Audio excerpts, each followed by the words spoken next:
塞拉利昂总统比奥接受高端访谈专访，两国建交55周年，他称赞中国是值得信赖的伙伴。It is very strong, on a very sound footing, based on mutual respect. 中国对非洲53个建交国实施零关税政策。他表示，中国为促进全球发展做出了积极贡献。You can grow and still carry your friends along with you, and that is where the world will become a more peaceful place. 谈到国际局势，他表示 The world revolves around, for now, multilateralism, whether it's challenged or not. 高端访谈，敬请收看。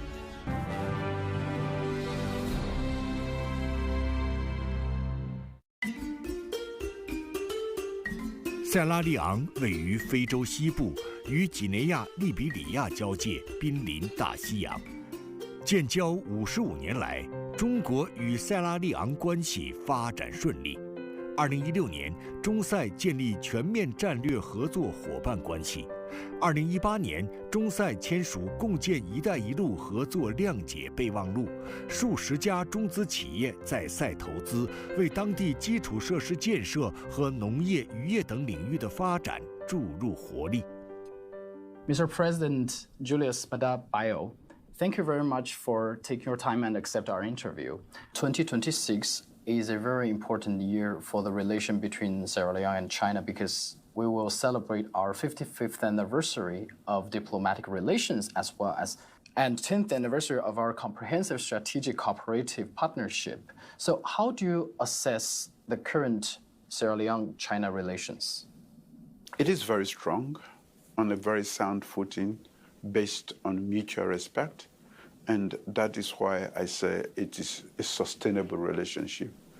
China has proven to be a dependable friend, even in the midst of COVID, when the whole world was gripped in this fever of COVID. China still made effort to reach out, to support. You know, our first vaccines, some of our first vaccines were from China. I remember President Xi Jinping booked an appointment telephonically to engage me, to see how we're doing in the midst of all of this, when the world was completely gripped in this fever of everybody take care of yourself. For me, that is a show of respect, concern, genuine concern. And that is what we need in the world. After all, the titles we carry, heads of state and all of this, is meant to serve the people. But we can only serve the people if we have a healthy relationship amongst ourselves so that we can compare notes, we can show compassion and empathy, and then we can allow that to trickle down to the ordinary people. China has proven to be a dependable friend. Mr. President, last time in China, our colleague interviewed you and you told a story of the Chinese mobile clinics. And do you have any other stories you want to share of the cooperation between Sierra Leone and China to the world? Fishing in Sierra Leone caters for at least 1 million people, those who are directly involved in fishing activities. Without an infrastructure like this, it makes it less profitable.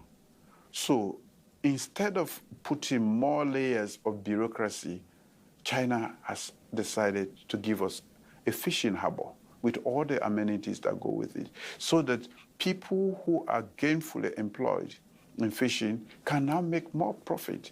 And again, government is going to also make more revenue from the activities. This sort of infrastructure, which is a gift from the People's Republic of China, you can't attach even value to it. But at the end of it, it is going to serve the audience, especially the women who take care of society. So that is one. We have been having problems exporting directly to major capitals in the world because of a requirement, hygiene requirement to make sure that there is certification. China, in our last meeting, they have given us a certification regime that allows fish from Sierra Leone to enter China. This is an example of a country trying to help others come up.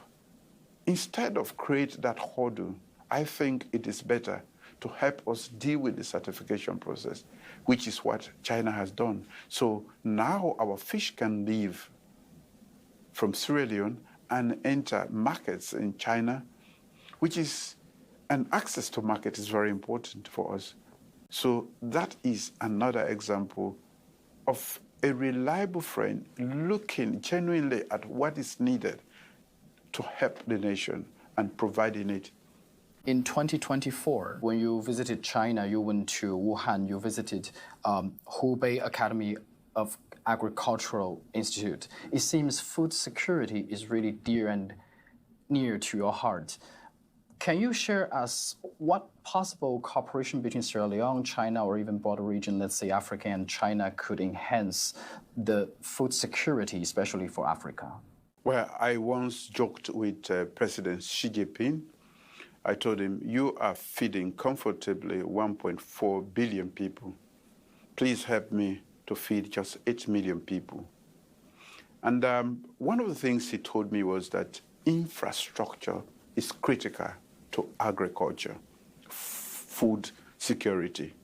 We have over 5.4 million hectares of arable land as a small country. We have ample rainfall. What has been lacking is the capital and also modernization. We are still stuck in history in terms of our agriculture, food production methods. So we have to try to mechanize and bring in the modern techniques of food production. And so we have been looking for partners all around the world. The Chinese have always been with us. We mostly depend on rain-fed agriculture, which means we have a short period where we produce and we wait again for the rain to come. So you need irrigation, you need roads, you need tractors, you need a lot of other things, a whole value chain system to make sure that food is produced and at a scale that makes it profitable for the farmers, but also affordable for the ordinary person. We are lucky to have arable land. Africa as a whole has 60% of the world's arable land, and we think that we can be a major supplier. But also, let's look at food not only as for nutrition, it's also a way to prevent conflict. A hungry man is an angry man.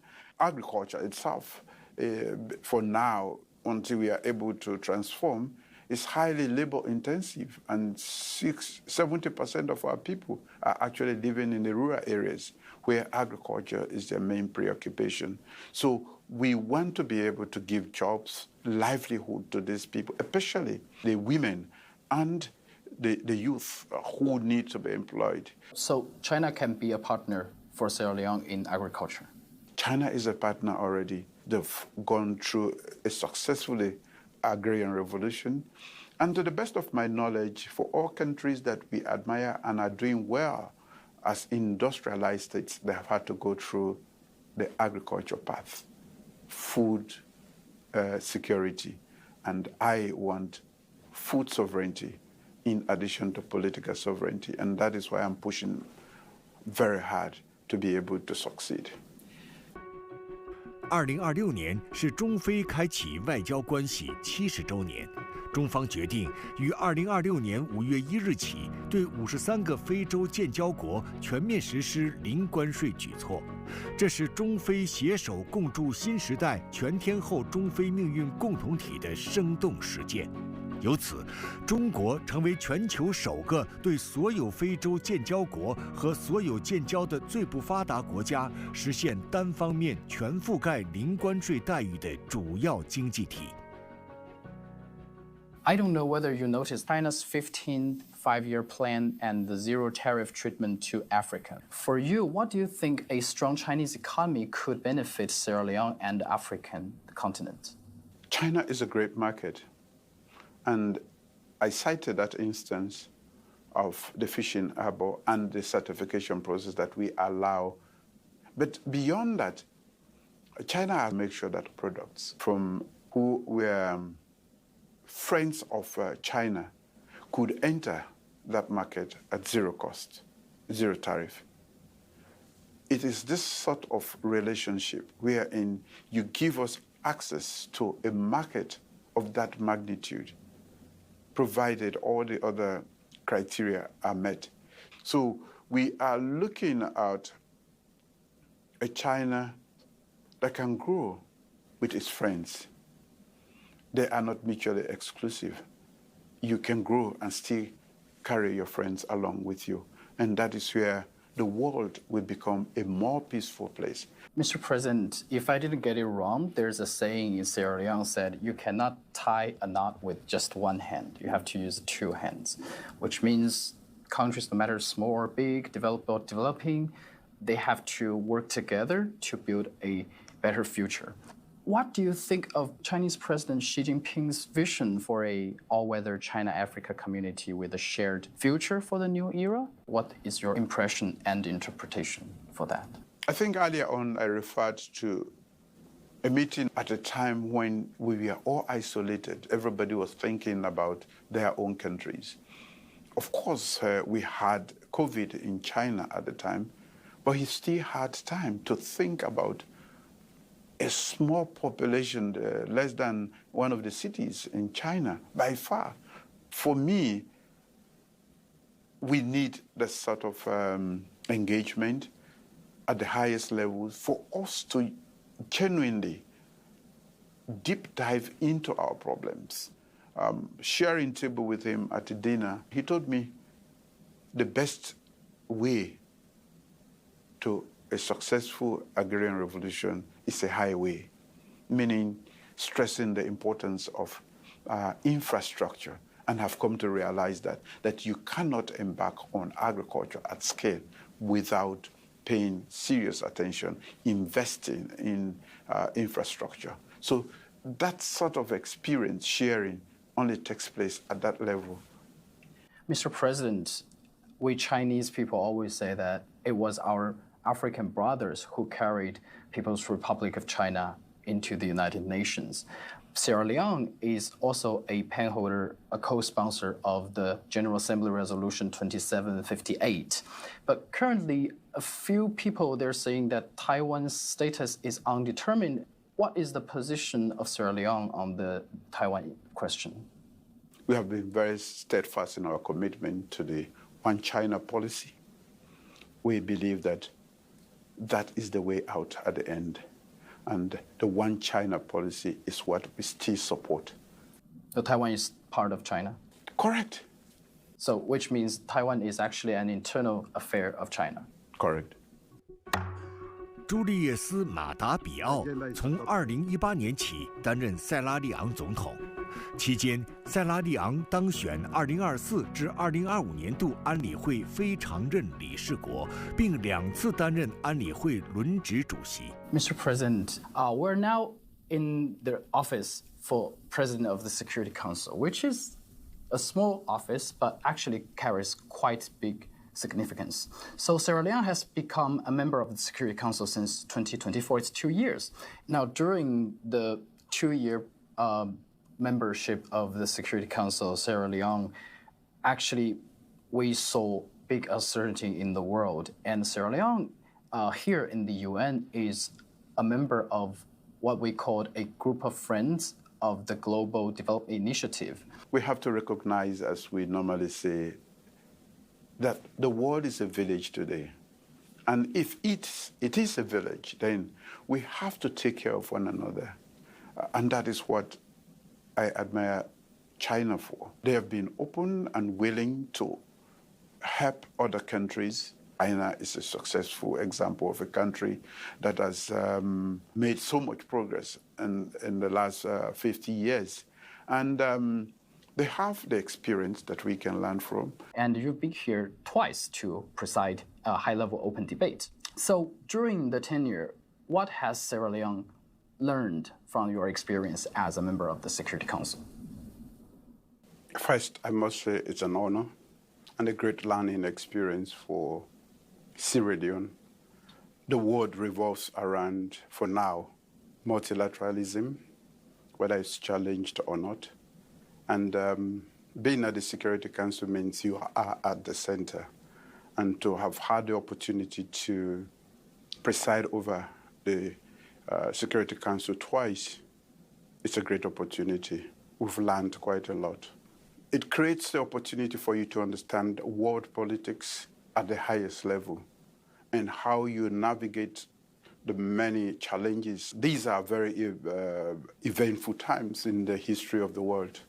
And to be in the middle of that has been a great experience, and we are happy that we were here and we have contributed to deal with some of the challenges that are around the world. So let's talk about some of the priorities that Sierra Leone cares. In your mind, what is the significance to amplify African voice on the stage of the UN to push for Security Council reform? As a member of the Security Council, we use that opportunity to bring the perspectives of Africa, but also the concerns of Africa. We were not there at the beginning of the creation of the United Nations because most of us were not independent countries. Africa is 1.4 billion people, and most of the decisions at the Security Council, call it 60 to 70%, are actually about Africa. It is just but fair to make sure that Africa is equally represented. So let's talk about the food insecurity issue. We know that WFP and FAO just released a report suggesting that 14 out of 16 food insecurity hotspots, the major reason is due to violence and conflict. How can the discussion in the Security Council make a difference to tackling this issue? Well, as a premier organ of the United Nations, when we are together and put politics, geopolitics aside, the Security Council can deal with the world problems. It has been doing so for a very long time. And we believe that first we have to talk about prevention of wars and conflicts that are violent, that lead to hunger and starvation at the end of the day. And making sure that when this happens, we take a moral stance as the world, with the Security Council representing us, to make sure that nobody, no agency, no state or actor uses war as a pretext to create hunger, to aggravate food insecurity anywhere by destroying, let's say, agricultural fields, But that is what happens during a war. Agricultural fields are turned into battlefields, infrastructure meant to support agriculture. So there is this vicious circle between the causation leading to violent conflict, and violent conflict, again, feeding into starvation, hunger, and all, sometimes famine in the worst case. The Security Council is strong enough when it acts in unison. 4月25日至26日，位于塞拉利昂东北方向的马里遭到多起精心策划的协同恐怖袭击。马里首都巴马科等多个战略要地和军营遭袭，马里国防部长卡马拉遇袭身亡。西非国家经济共同体对袭击予以强烈谴责。马里曾是西非国家经济共同体成员，因政变于2024年退出西共体。作为西共体轮值主席，塞拉利昂总统比奥多次呼吁与马里等国恢复对话，希望通过反恐合作共同解决马里所在的萨赫勒地区的恐怖主义问题。据联合国公布的材料，受恐怖主义影响最严重的10个国家中，有5个位于萨赫勒地区。萨赫勒地区的恐怖主义伤亡人数占全球1半以上。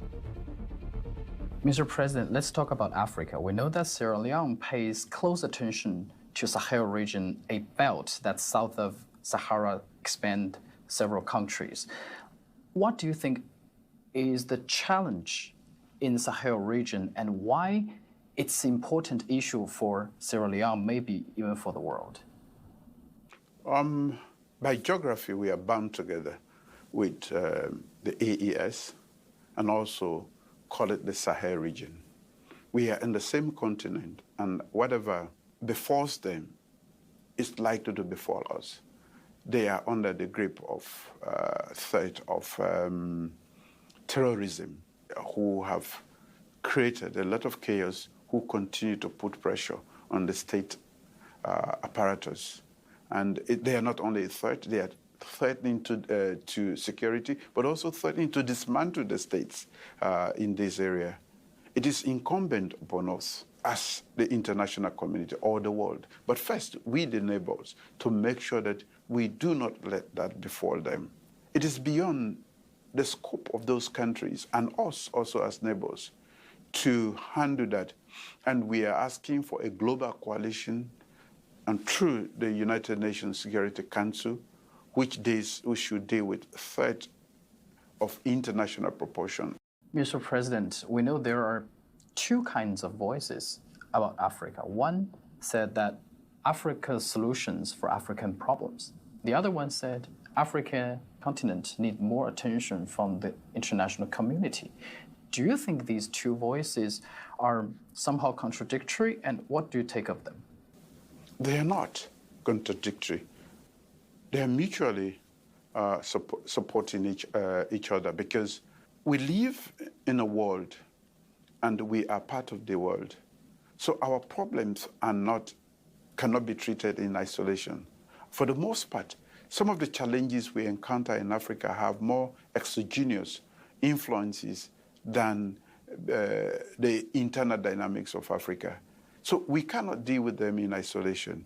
Aside from that, it is easier to deal with these problems when you have the support of and solidarity of the global community that can provide certain support. What we are saying or are insisting on is that let Africa take a lead. We know our culture, we know our people, and we know our circumstances. But when things are designed from out of the continent without our input, they have never fitted so well in terms of implementation. So we want to be there on the table so that we design things, making sure that it is properly structured, it takes into account our situation, our culture, our economic circumstances, so that it fits on the ground very well. And we will be happy and take responsibility and accept and acknowledge mistakes where they are made, but also make sure that whatever is designed is fit for purpose. We know that in Portuguese, Sierra Leone means Lion Mountains. So how do you plan to lead your country to run as a lion? And what is your vision for Sierra Leone's future? Well, certain aspects of a lion, being brave to embark, to have the audacity to lead like we are doing today, the resilience. We have been challenged severally, but we will always come out of those challenges stronger than we were. So those are the aspects of the strong lion. We believe that there is sovereign equality, and as a sovereign nation, we should always go for what is best as our interest around the world. Your Excellency Julius Maada Bio, President of Sierra Leone, thank you very much for taking your time and accept our interview again. Thank you. You're welcome.